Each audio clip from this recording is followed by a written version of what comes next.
బులెటిన్ల ముందుగా హెడ్లైన్స్ చూద్దాం.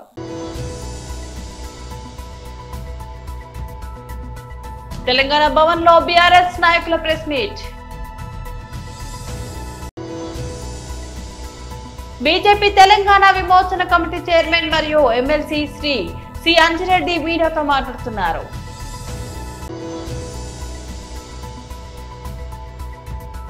వైఎస్ఆర్సీపీ నాయకులు ప్రెస్ మీట్.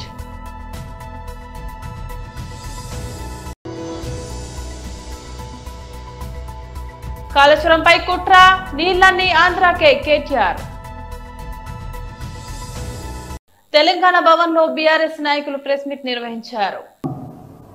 తెలంగాణ బిడ్డలందరూ కూడా మరొకసారి హృదయపూర్వక ధన్యవాదాలు. నిన్న ప్రతిపక్షాల గొంతు నొక్కి రాష్ట్ర ప్రజలందరూ కూడా గాఢ నిద్రలో ఉన్నప్పుడు 94,000 కోట్ల రూపాయల ఖర్చుతో ఎంతో గొప్పగా ప్రతిష్టాత్మకంగా కట్టిన కాళేశ్వరం ప్రాజెక్టును, ప్రపంచంలోనే రికార్డు సృష్టించిన కాళేశ్వరం ప్రాజెక్టును ఒక కుంభకోణంగా చూపించి తప్పుడు ఆధారాలతో మరి ప్రజలందరూ కూడా గాఢ నిద్రలో ఉన్నప్పుడు రాత్రి 2 గంటలకు 83 క్రిమినల్ కేసులున్న ఒక ముఖ్యమంత్రి, దేశంలోనే ఏ ముఖ్యమంత్రి మీద లేనన్ని క్రిమినల్ కేసులున్న వ్యక్తి పట్టపగలే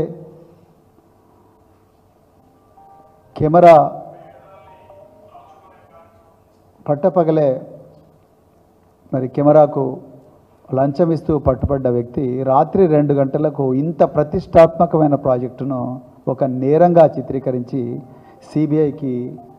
సిబిఐకి మరి ఇవ్వడం జరిగింది.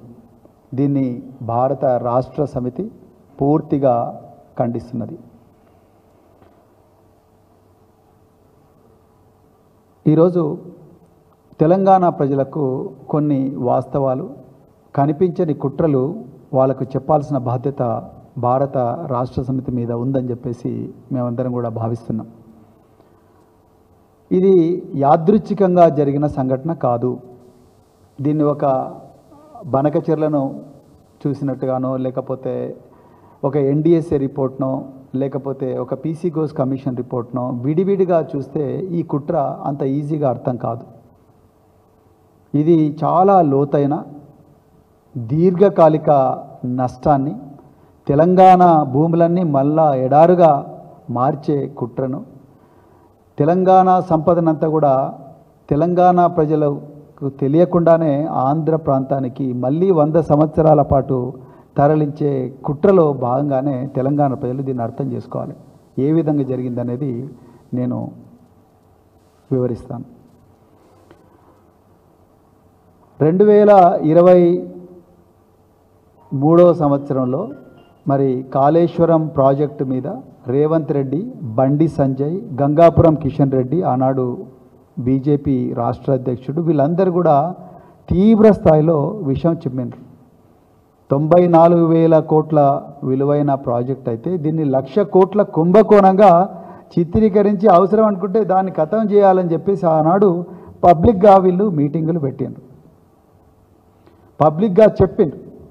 కాళేశ్వరం ప్రాజెక్టు నిర్మాణం జరుగుతున్న సమయంలోనే ఆంధ్రప్రదేశ్లో ఇప్పుడు ముఖ్యమంత్రిగా ఉన్న నారా చంద్రబాబు నాయుడు గారు ఈ ప్రాజెక్టు వద్దు అని చెప్పి దాన్ని వ్యతిరేకించిన వ్యక్తి ఈరోజు ఆంధ్రప్రదేశ్లో మరి ముఖ్యమంత్రిగా ఉన్నాడు. బీజేపీ తెలంగాణ విమోచన కమిటీ చైర్మన్ మరియు ఎమ్మెల్సీ శ్రీ సి అంజిరెడ్డి మీడియాతో మాట్లాడుతున్నారు. ఏదైతే 10 సంవత్సరాలు నానబెట్టిందో ప్రతి సంవత్సరము 8,000 ఉద్యోగాలు రిటైర్మెంట్ అయితే చాలామంది ఏమనుకున్నారంటే ఎట్టి పరిస్థితుల్లో 8,000 మెంబర్స్ 8,000 ఇంటూ 10 సంవత్సరాలు అంటే 8 లక్షల ఉద్యోగాలు రావాలి. ఆ ఉద్దేశంతోనే ప్రతి ఒక్కరూ చాలని అమౌంట్తోని ఎట్టి పరిస్థితుల్లో నేను ఉద్యోగం సాధించాలి, మా తల్లిదండ్రులను కష్టపెట్టొద్దనే ఉద్దేశంతోనే హైదరాబాద్కు వచ్చి గ్రూప్ 1, గ్రూప్ 2, గ్రూప్ 3, గ్రూప్ 4 కూడా ప్రతి ఒక్కరు కోచింగ్ ఇచ్చుకుంటా చాలని అమౌంట్తోని ఒక్కో రూమ్లో నాకు తెలిసి ఇంచుమించుగా 10 మంది పడుకున్న దాఖలాలు ఉన్నాయి. చాలామంది నిరుద్యోగులు కూడా 5 రూపాయల భోజనంతో ఎవరు కనిపించకుండా భోజనాలు చేసి ఎట్టి బస్సులో ఉద్యోగం సాధించాలన్న ఉద్దేశంతో ఉన్నది.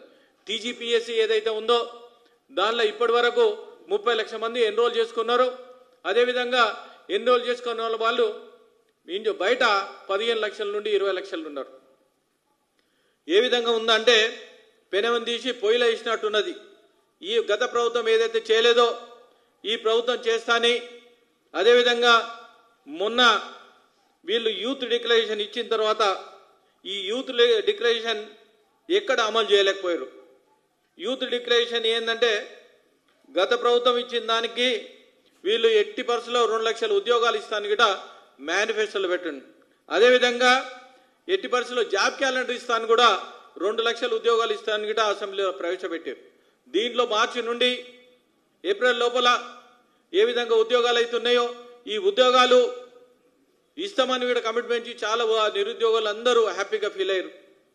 ఒకటే ఉద్దేశం ఏంటంటే ప్రతి ఒక్కరూ నేను ఇస్తున్నా అని చెప్పడంతో గత ప్రభుత్వం ఏదైతే ఇచ్చిందో ఈ గత ప్రభుత్వాన్ని 48,000 ఉద్యోగాలు ఇచ్చారు. అదేవిధంగా ఈ ప్రభుత్వం కేవలం 13,000 ఇచ్చి చేతులు దులుపుకున్నాయి. వాళ్ళకు అపాయింట్మెంట్ ఆర్డర్ ఇచ్చి మేము మా అకౌంట్లో వేసుకుందామని ప్రపోజల్ పెట్టారు. ఒక అతను చెప్తాడు 60,000 ఉద్యోగాలు ఇచ్చినాను, ఇంకో అతను చెప్తాడు 65,000 ఉద్యోగాలు ఇచ్చినాను. అదేవిధంగా ఇంకో అతను బట్టి విక్రమార్క గారు చెప్తారు 70,000 ఉద్యోగాలు ఇచ్చినాను. దీంట్లో శ్రీధర్ బాబుకు పొందలేదు, బట్టి విక్రమార్క గారు పొందలేరు. తర్వాత బీసీ మంత్రి గారు పొన్నం ప్రభాకర్ గారు 1,00,000 ఉద్యోగాలు ఇచ్చిన ఉంటారు. మరి ఎక్కడ ఇచ్చిరో నేను సవాల్ విసురుతా ఉన్నా. ఎక్కడ రమ్మంటే అమరవీర స్థూపం దగ్గరికి నేను వస్తాను. మీరు ఇచ్చిన ఉద్యోగాలు ఎన్ని, నోటిఫికేషన్ ఎన్ని ఇచ్చిరో దానికి సవాల్ విస్తున్నా. సవాల్ స్వీకరిస్తే నేను ఏడికి రమ్మంటే అడిగి వస్తాను. వైఎస్ఆర్సీపీ నాయకులు ప్రెస్ మీట్. మహిళలకు ఇచ్చేవారు, ఒక పథకం ఇస్తే అది మహిళల పేరుతో ఇచ్చేవారు. అలాగే ఒక పదవుల్లో కూడా మెజారిటీ పదవులు మహిళలకే ఇచ్చిన పరిస్థితి మనం చూసాం. అసెంబ్లీలో ఏకంగా తీర్మానం చేశారు 50% మహిళలకి రాజకీయ పదవుల్లో, అలాగే వర్క్స్లో కూడా మహిళలకే రిజర్వేషన్ ఉండేట్టుగా అసెంబ్లీలో తీర్మానం చేయడం జరిగింది. గతంలో ఏ ముఖ్యమంత్రి కూడా ఇంతగా మహిళా పక్షపాత ముఖ్యమంత్రిగా ఉండే పరిస్థితి లేదు. అది ఒక్క జగన్మోహన్ రెడ్డి గారే చేశారు. ఈరోజు తీసుకుంటే కూటమి ప్రభుత్వం మహిళల్ని ఎన్నికల టైంలో జగనన్న కంటే ఎక్కువ మేలు చేస్తానని మభ్యపెట్టి ఓట్లు వేయించుకొని 164 సీట్లతో అధికారంలోకి వచ్చి నెట్ట నిలువుగా ఈరోజు మోసం చేయడం జరిగింది. 15 నెలలైనా ఏ ఒక్క పథకం కూడా సరిగ్గా అమలు చేయని పరిస్థితి మనం చూస్తూ ఉన్నాం. మళ్ళీ తిరిగి చంద్రబాబు నాయుడు గారు మంత్రులు చెప్తూ ఉన్నారు సూపర్ 6లు సూపర్ హిట్ అని చెప్తూ ఉన్నారు. వాళ్ళకి నేను ఒకటే ప్రశ్నిస్తూ ఉన్నాను, మరి మహాశక్తి అనే పథకం పెట్టారు ఆడబిడ్డ నిధి కింద. ప్రతి నెల 1,500 రూపాయలు 19 సంవత్సరాల నుంచి 59 సంవత్సరాల మధ్య ఉన్న మహిళలకు ఇస్తామని చెప్పి, మరి 15 నెలలు అయింది కదా, ఏ ఒక్క మహిళకైనా మీరు ఆడబిడ్డ నిధి ఇచ్చారా అని నేను అడుగుతున్నాను. మరి సూపర్ 6 ఎలా సూపర్ హిట్ అవుతుంది అని నేను అడుగుతూ ఉన్నాను. అలాగే ఫ్రీ బస్సులో 11 రకాల బస్సులకు అవకాశం ఇవ్వకుండా కేవలం 5 రకాల బస్సుల్లో ఎక్కే అవకాశం ఇచ్చిన మీరు ఫ్రీ బస్ పథకం ఎలా సూపర్ హిట్ అవుతుంది అని నేను అడుగుతూ ఉన్నాను. అలాగే తీసుకుంటే మొట్టమొదటి సంతకం నిరుద్యోగ భృతి, అలాగే 20 లక్షల ఉద్యోగాలు ఇస్తానని చెప్పారు. ఈరోజు మొదటి సంతకానికే దిక్కులేని పరిస్థితి ఉంది. ఎందుకంటే ఒక్క నిరుద్యోగికైనా మీరు నిరుద్యోగ భృతి ఇచ్చారా, ఒక్క ఉద్యోగమేనా ఒక నిరుద్యోగికి ఇచ్చారా అని నేను అడుగుతున్నాను. మరి సూపర్ 6 ఎలా సూపర్ హిట్ అవుతుంది అని నేను అడుగుతూ ఉన్నాను. అలాగే రైతులకి అన్నదాత సుఖీభవ అని పేరు పెట్టారు. మొత్తం కేంద్రంతో సంబంధం లేకుండా 20,000 రూపాయలు ఇస్తానని చెప్పి ఎన్నికల టైంలో చెప్పి ఈరోజు కేంద్రంతో కలిపి ఇస్తానని చెప్పడమే కాకుండా మొదటి ఏడాది ఎగ్గొట్టి ఇప్పుడు కేవలం 5,000 రూపాయలు రైతుల అకౌంట్లో వేసి చేతులు దులుపుకునే పరిస్థితి ఉంటే ఎలా సూపర్ 6 సూపర్ హిట్ అవుతుంది అని నేను అడుగుతూ ఉన్నాను. అలాగే ఒక్క మహిళకైనా మీరు రేషన్ కార్డులు ఇచ్చారా అని నేను అడుగుతూ ఉన్నాను. ఉన్న ఫంక్షన్స్ ఈరోజు తీసేయడంతో ఎంతమంది రోడ్డెక్కి నిరసన తెలియజేస్తున్నారో మనం చూస్తూ ఉన్నాం. వికలాంగులకైతే చాలా దారుణంగా వాళ్ళ ఫంక్షన్స్ కోత కోయడానికి వీళ్ళు పూనుకోవడంతో ఎంత ఘోరంగా వాళ్ళు బాధలు పడుతూ ఉన్నారు ఈ రాష్ట్ర ప్రజలందరూ కూడా చూస్తూ ఉండే పరిస్థితి మనం చూసాం. అలాగే 3 గ్యాస్ సిలిండర్స్, ఉచిత గ్యాస్ సిలిండర్స్ అని చెప్పారు. మొదటి ఏడాది తీసుకుంటే ఒక్కటి మాత్రమే ఇవ్వడం జరిగింది. మరి సూపర్ 6 సూపర్ హిట్ ఎలా అవుతుంది అని అడుగుతూ ఉన్నాను. అలాగే తల్లికి వందనం, గతంలో జగన్మోహన్ రెడ్డి గారు అమ్మఒడి అనే పథకాన్ని ప్రవేశపెట్టి టెన్షన్గా పిల్లల కోసం తల్లి అకౌంట్లో డబ్బులు వేసి వాళ్ళ చదువుకి డ్రాప్ అవుట్స్ కాకుండా ఉండడం కోసం ఆ పథకాన్ని తీసుకొస్తే దానికి కాపీ కొట్టి ప్రవేశపెట్టిన మీరు కాళేశ్వరం ప్రాజెక్టు దర్యాప్తును సిబిఐకి అప్పగించాలనుకోవడం వెనుక భారీ కుట్ర దాగి ఉందని తెలంగాణ జీవనాడి అయిన ఈ ప్రాజెక్టును శాశ్వతంగా మూసివేసి గోదావరి జలాలను ఆంధ్రప్రదేశ్ కు తరలించేందుకే సీఎం రేవంత్ రెడ్డి ప్రయత్నిస్తున్నారని బీఆర్ఎస్ వర్కింగ్ ప్రెసిడెంట్ కేటీఆర్ తీవ్ర ఆరోపణలు చేశారు. రాష్ట్ర ప్రభుత్వం తీసుకున్న ఈ నిర్ణయానికి వ్యతిరేకంగా రాష్ట్ర వ్యాప్తంగా 2 రోజుల పాటు ఆందోళనలు చేపట్టాలని ఆయన పార్టీ శ్రేణులకు పిలుపునిచ్చారు.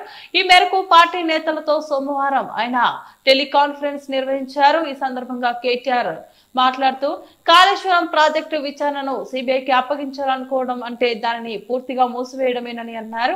ఇది కేవలం కేసీఆర్ పై జరుగుతున్న దాడి కాదు, తెలంగాణ ప్రయోజనాలను దెబ్బతీసి కాళేశ్వరాన్ని ఎండగట్టి మన నీటిని పక్క రాష్ట్రాలకు తరలించే పెద్ద కుట్ర అని ఆయన విమర్శించారు. కాంగ్రెస్ బీజేపీ కలిసి ఈ కపట నాటకం ఆడుతున్నాయని, ఈ 2 పార్టీల కుట్రలను సమర్థంగా ఎదుర్కొంటామని స్పష్టం చేశారు. నిన్నటి వరకు సిబిఐని వ్యతిరేకించిన రేవంత్ రెడ్డి ఒక్క రోజులోనే మాట మార్చడం వెనుక ఉన్న శక్తులు ఏంటో ప్రజలకు తెలియాలని కేటీఆర్ డిమాండ్ చేశారు.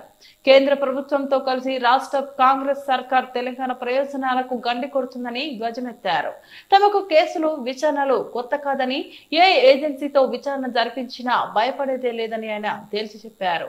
రాష్ట్ర ప్రయోజనాల కోసం ఎలాంటి త్యాగాలకైనా సిద్ధమని, ఈ కుట్రలను ప్రజల ముందు ఎండగడతామని కేటీఆర్ హెచ్చరించారు. మంచిర్యాల జిల్లా లక్షెట్టిపేట పట్టణ మండల బీజేపీ పార్టీ ఆధ్వర్యంలో ఉత్కూరు చౌరస్తా వద్ద జాతీయ రహదారిపై నిరసన వ్యక్తం చేశారు. రాహుల్ గాంధీ చేసిన అనుచిత వ్యాఖ్యలకు వెంటనే క్షమాపణలు చెప్పాలని డిమాండ్ చేశారు. రాహుల్ గాంధీ దిష్టి బొమ్మలు దహనం చేస్తున్న క్రమంలో పోలీసులు అడ్డుకున్నారు. అనంతరం వారిని పోలీస్ స్టేషన్ కు తరలించారు. రోడ్డుపై నిలిచిన వాహనాలు ట్రాఫిక్ ని క్లియర్ చేశారు. ఈ కార్యక్రమంలో బీజేపీ పట్టణ అధ్యక్షులు వీరమల హరిగోపాలరావు, మండల అధ్యక్షులు నాగిరెడ్డి, హేమంత్ రెడ్డి, జిల్లా కోశాధికారి రమేష్ జైన్, బీజేపీ నాయకులు గుండా ప్రభాకర్, సామ రమణ, కోమాకుల రవి, ముస్కం గంగన్న, సుధాకర్, రాకేష్, వినోద్, సమర్సింహ, బుద్ధ సిద్ధార్థ, బొక్కనపల్లి సతీష్, మంద రాజేందర్, ఎంబడి వెంకటేష్, రమేష్ మరియు బీజేపీ కార్యకర్తలు, నాయకులు తదితరులు పాల్గొన్నారు.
రాహుల్ గాంధీ వెంటనే క్షమాపణ చెప్పాలి.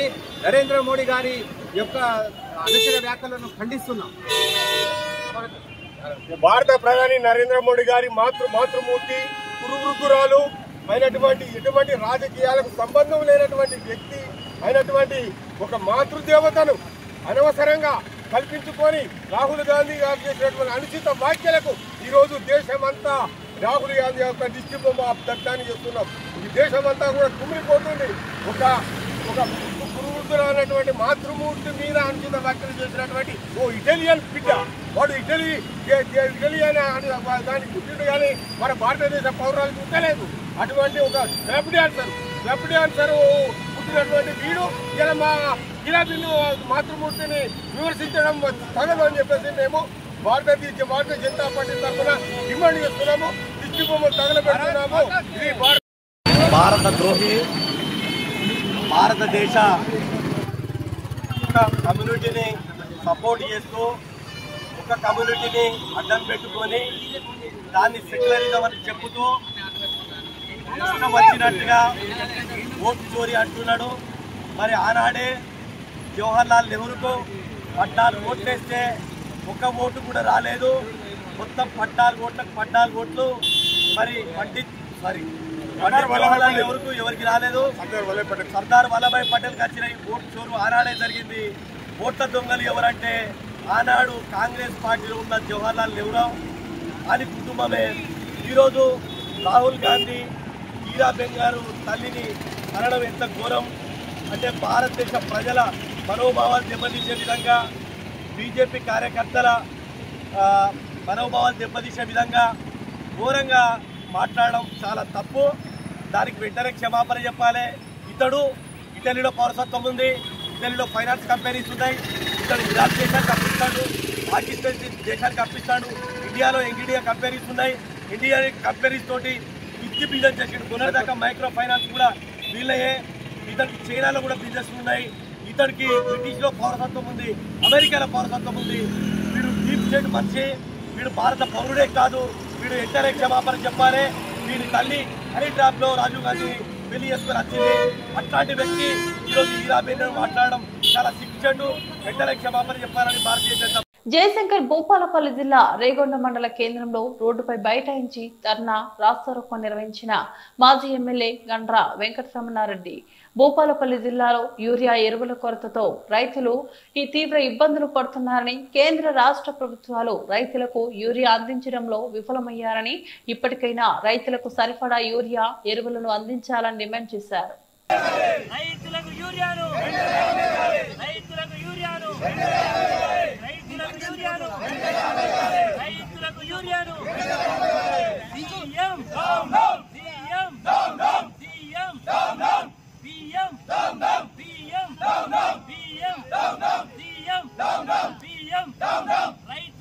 యూరియా వెంటనే, రైతులకు యూరియా వెంటనే, సీఎం రైతులకు యూరియా వెంటనే, రైతులకు యూరియా వెంటనే, రైతులకు యూరియా ఇవ్వలేని ప్రభుత్వం, రైతులకు యూరియా అందించలేని ప్రభుత్వం, రైతులకు యూరియా అందించలేని ప్రభుత్వం, రైతులకు యూరియా అందించలేని ప్రభుత్వం.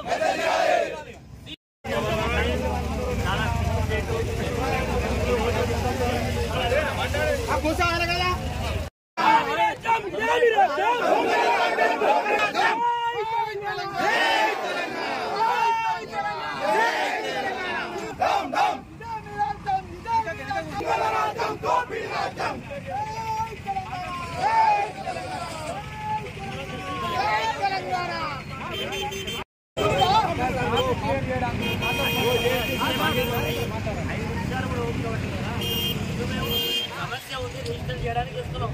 లేకుంటే మాకు వేరేమన్నారా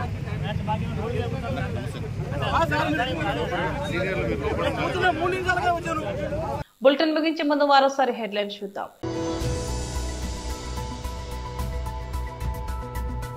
తెలంగాణ భవన్ లో బీఆర్ఎస్ నాయకుల ప్రెస్ మీట్. బీజేపీ తెలంగాణ విమోచన కమిటీ చైర్మన్ మరియు ఎమ్మెల్సీ శ్రీ సి అంజిరెడ్డి మీడియాతో మాట్లాడుతున్నారు.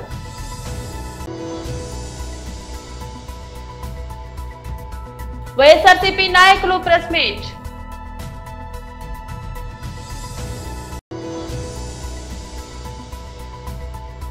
కాళేశ్వరంపై కుట్ర, నీళ్లన్నీ ఆంధ్రాకే కేటీఆర్. ఇవి బులెటిన్ అప్డేట్స్. మరో బులెటిన్ లో మళ్ళీ కలుద్దాం. అంతవరకు సెలవు, నమస్తే.